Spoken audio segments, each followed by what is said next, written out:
Alors nous revoici donc pour cette deuxième partie de mon tutoriel pour les débutants. Donc si vous n'avez pas vu la première partie, je vous la conseille vraiment. Sinon je vous propose de commencer. Alors donc dans cette partie, ce qu'on va aborder, c'est dans un premier temps, je vais vous donner en fait des petits conseils, donc des petits conseils qui seront valables sur tous les logiciels graphiques, hein, pas forcément que sur After Effects. Euh, et ensuite, on va apprendre à bien s'organiser. Donc cette fois, ça sera spécifique à After Effects. Donc bien s'organiser. Donc on va apprendre pour cela les raccourcis clavier. Voilà.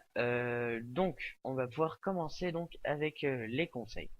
Alors donc le premier conseil que j'aurais à vous donner, et je pense que c'est le plus important, c'est d'être créatif. Voilà. Donc la créativité, c'est vraiment une qualité nécessaire pour quand on veut être graphiste ou alors quand on veut faire du motion design.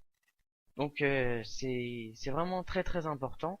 Et donc qu'est-ce que j'entends par créativité? Tout simplement, je pense que c'est le fait d'avoir des idées, de savoir les exploiter. Et voilà, donc utiliser ces idées pour faire des vidéos ou des images. Donc pour avoir des idées justement, il faut jamais hésiter à aller voir sur internet.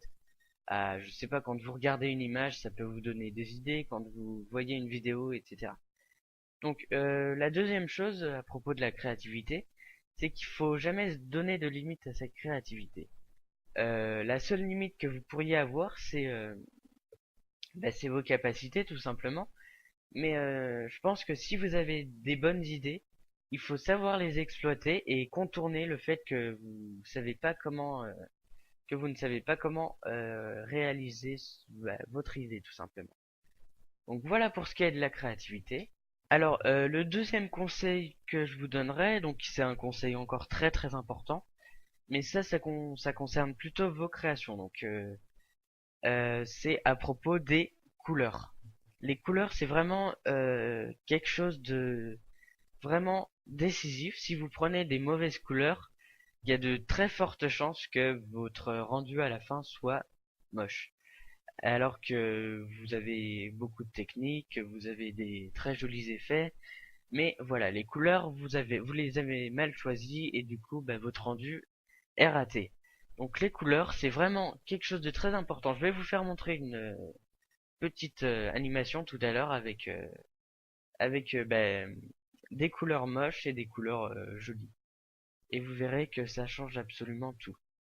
Alors, donc moi, ce que je pourrais vous donner comme conseil à propos des couleurs, donc si vous n'avez pas d'idée, prenez des couleurs, par exemple du blanc et du noir, tout simplement, et du gris, forcément. Mais voilà, allez pas. Ce que je vous dirais en fait, c'est d'éviter les couleurs vives.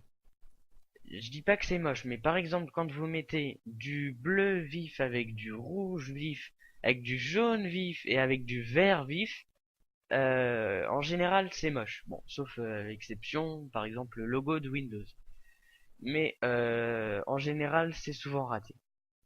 Euh, donc, ce que je vous dirais, moi, c'est de bah, utiliser, par exemple, pas plus de deux couleurs principales. Après, je vous dis pas que vous avez le droit de mettre des couleurs autour. Hein. Vous n'êtes pas obligé de mettre que du bleu et du blanc, par exemple. Hein. Vous pouvez mettre du rouge, mais il faut que ça soit plus discret. Voilà. Donc après, à vous de voir les couleurs. Hein, c'est une question de goût, je pense, mais après, je pense que vous pouvez réussir à trouver des belles couleurs malgré tout. Donc voilà, les couleurs c'est très très important. Donc je vous fais montrer dès maintenant le petit clip qui vous prouve que les couleurs c'est très très important. Voilà, on se retrouve juste après.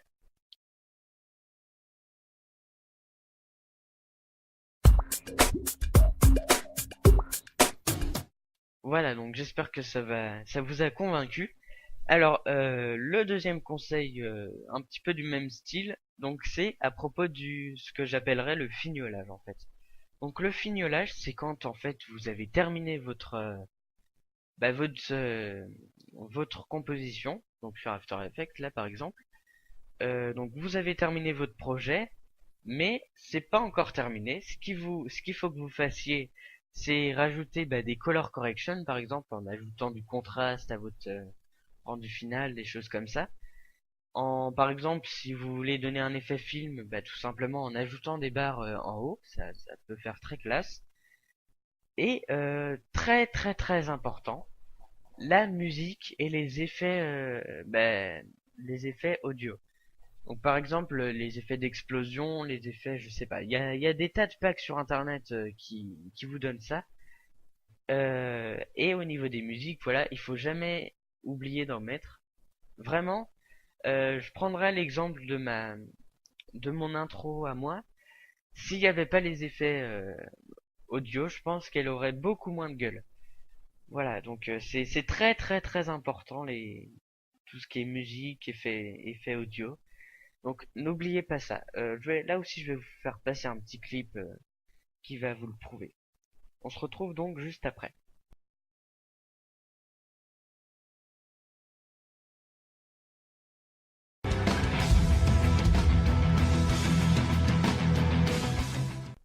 Voilà, donc j'espère que là aussi ça vous a bien convaincu. Alors, un autre conseil que j'aurais à vous donner, cette fois, c'est à propos de la configuration de votre PC. Donc, je dis pas qu'il faut un PC complètement craqué pour faire tourner After Effects, tout ça. Au contraire, normalement, tous les PC sont censés le faire tourner. Le truc, c'est que si vous avez un bon PC, vous passerez beaucoup moins de temps dessus, parce que les temps de rendu seront beaucoup plus faibles, et à la fin, vous gagnerez du temps.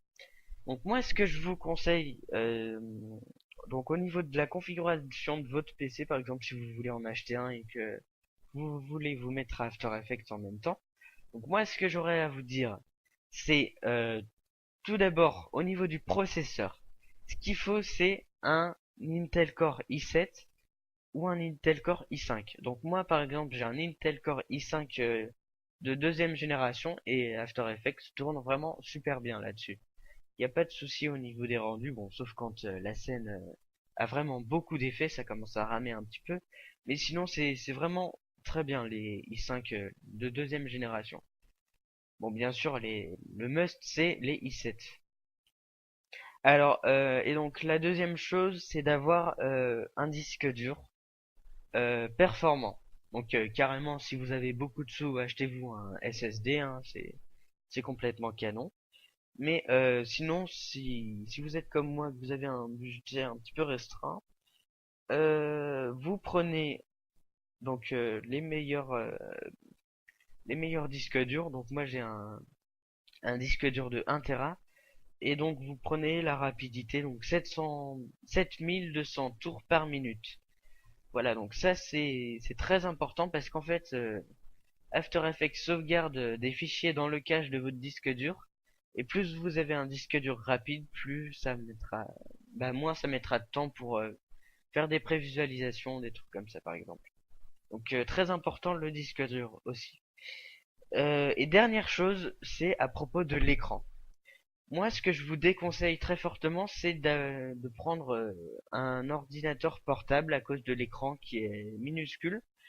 Donc moi, mon écran, il est vraiment très grand. Enfin, c'est assez grand. C'est un 24 pouces. Et donc c'est vraiment super bien parce que ça me permet d'avoir une grande timeline. Donc là, je parle dans After Effects. Ça me permet d'avoir une grande timeline et d'avoir un grand un grand visualisateur, etc. Donc c'est vraiment très confortable d'avoir un grand écran. Bon après, rien ne vous empêche d'avoir ça sur un PC portable, bien sûr, mais vous verrez que des fois ça vous gênera un petit peu, vous serez obligé de dézoomer, rezoomer, dézoomer, etc. Donc l'écran, carrément, si vous avez un gros budget, achetez-vous plusieurs écrans, hein. C'est vraiment le must là. Bon, moi je peux pas malheureusement, mais vous pouvez vous acheter plusieurs écrans. Alors dernière chose au niveau de la configuration.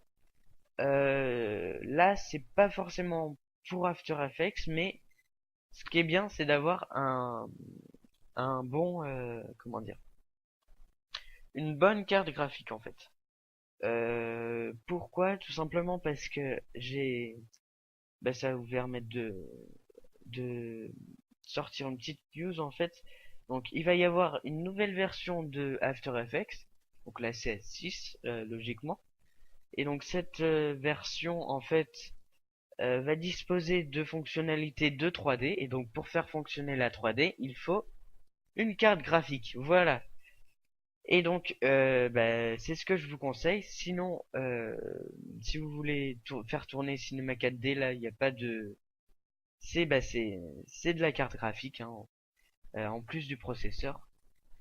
Donc, voilà, pour ce qui est de la configuration de votre PC.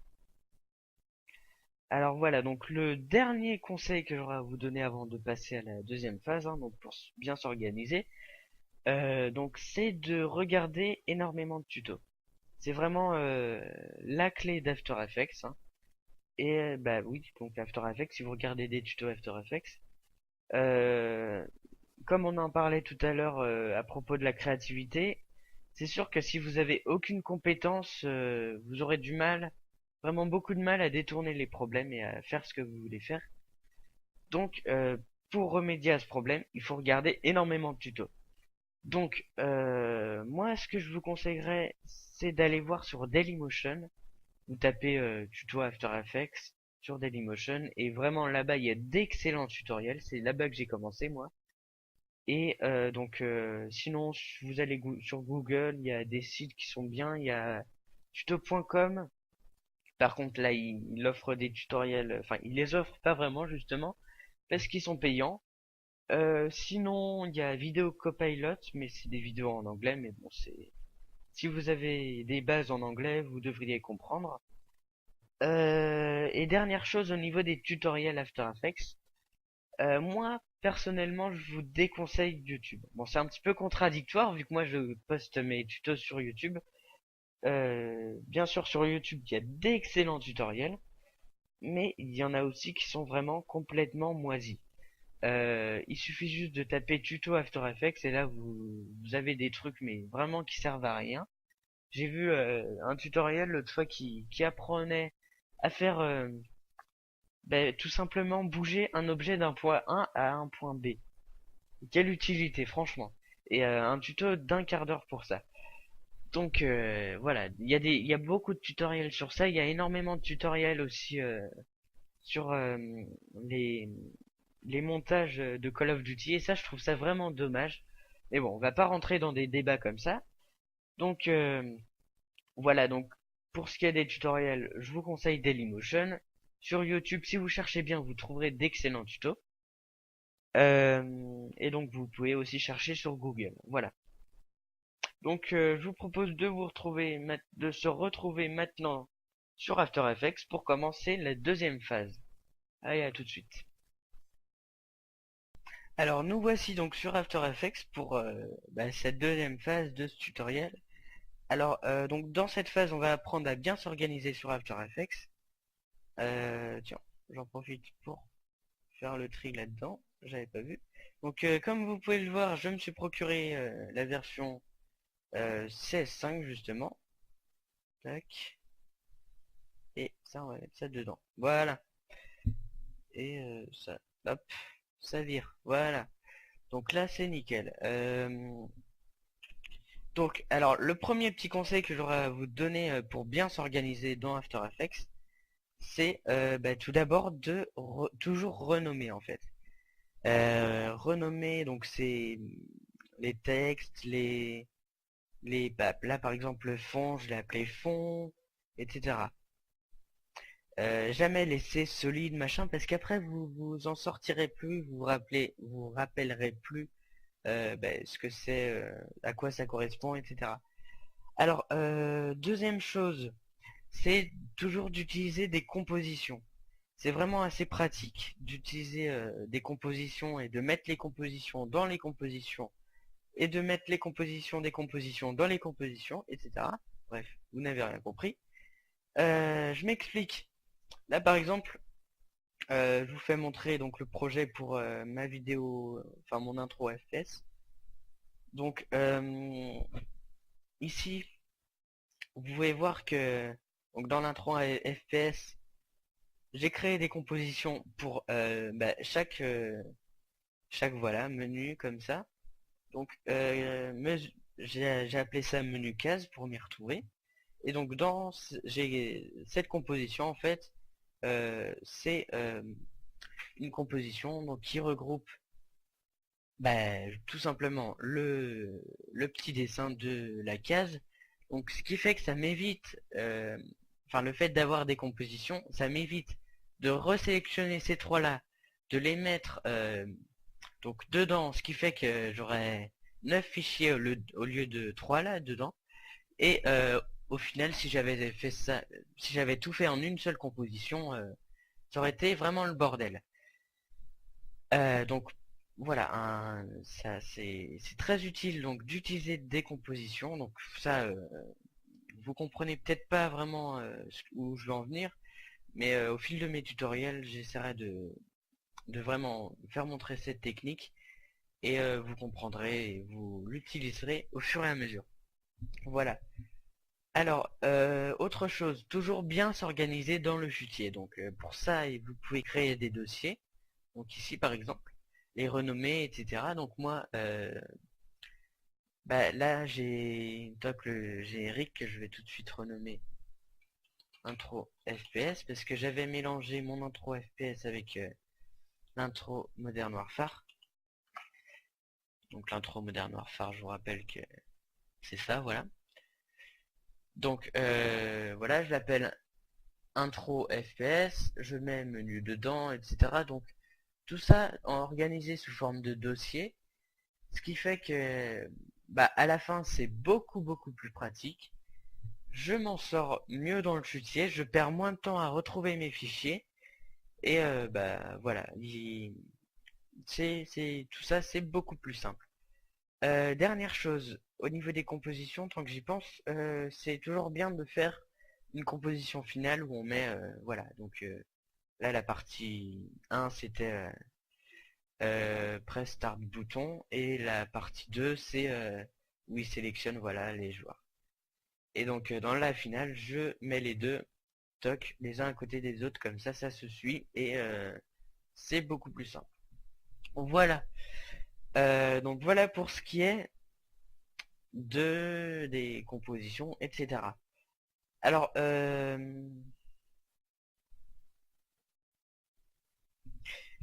justement au niveau des raccourcis clavier, tant que j'y pense, à propos de renommer, ouvrir tout ça. Donc, pour renommer, vous utilisez par exemple, si je veux renommer celui-ci, soit vous faites clic droit à renommer, ou alors si vous avez la flemme, vous faites le entrée, mais pas le entrée du pavé numérique, le entrée normal. Et donc, si vous voulez ouvrir cette composition, vous faites entrée sur le pavé numérique, et là vous accédez à cette composition. Voilà, tout simplement. Alors, donc maintenant, on va tout de suite passer au raccourci clavier plus global. Alors, donc pour les raccourcis clavier, vous avez les raccourcis donc de base qu'on trouve partout. Donc, par exemple, CTRL A pour tout sélectionner. Donc CTRL C, CTRL V, donc copier pour CTRL C et coller pour CTRL V. Oui, d'ailleurs, j'y pense. Donc je dis CTRL, c'est pour Windows, bien sûr, mais pour Mac, c'est commande. À chaque fois que je dirai CTRL, ce sera commande sur Mac. Donc CTRL X, donc couper. CTRL D, donc qui remplace le copier-coller. Le copier-coller, ça fait, par exemple, si je veux copier le fond, vous faites CTRL C, CTRL V. Et si j'avais fait juste CTRL D, voilà, ça le copie directement sans avoir à faire CTRL C avant. Donc c'est assez pratique. CTRL Z, par exemple, si vous avez fait une erreur. Donc je viens de le faire à l'instant. Donc CTRL Z pour enlever une erreur et CTRL Maj Z pour rétablir. Bon, il ne fonctionne pas là apparemment. Ah, c'est d'accord. C'est c'est pas c'est verrouillé Maj en fait. Ok. Donc CTRL verrouillé Maj Z.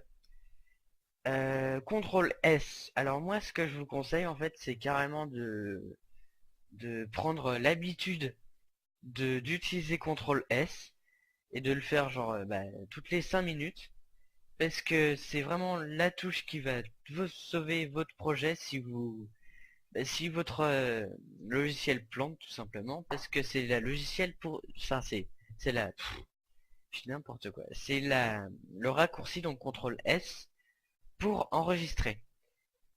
Euh, donc ensuite on a 0 donc pour activer la prévisualisation RAM, donc 0 du pavé numérique, hein, pas le 0 l'autre. Donc le 0 du pavé numérique, ça vous fait une prévisualisation RAM. Voilà, ensuite vous retapez et il va vous afficher en temps réel. Donc tout ce qui est en vert ici, donc, donc tout ce qu'il a calculé juste avant. Alors ensuite, je vais vous apprendre les raccourcis pour accéder directement aux outils. Donc pour accéder à la main, c'est H. Donc vous voyez là, quand vous passez la souris, ça le marque. Donc pour afficher, pour accéder à la petite main, c'est H. Ou alors vous maintenez la touche, vous maintenez espace tout en cliquant sur la souris. Voilà. Pour le zoom, c'est Z, logique.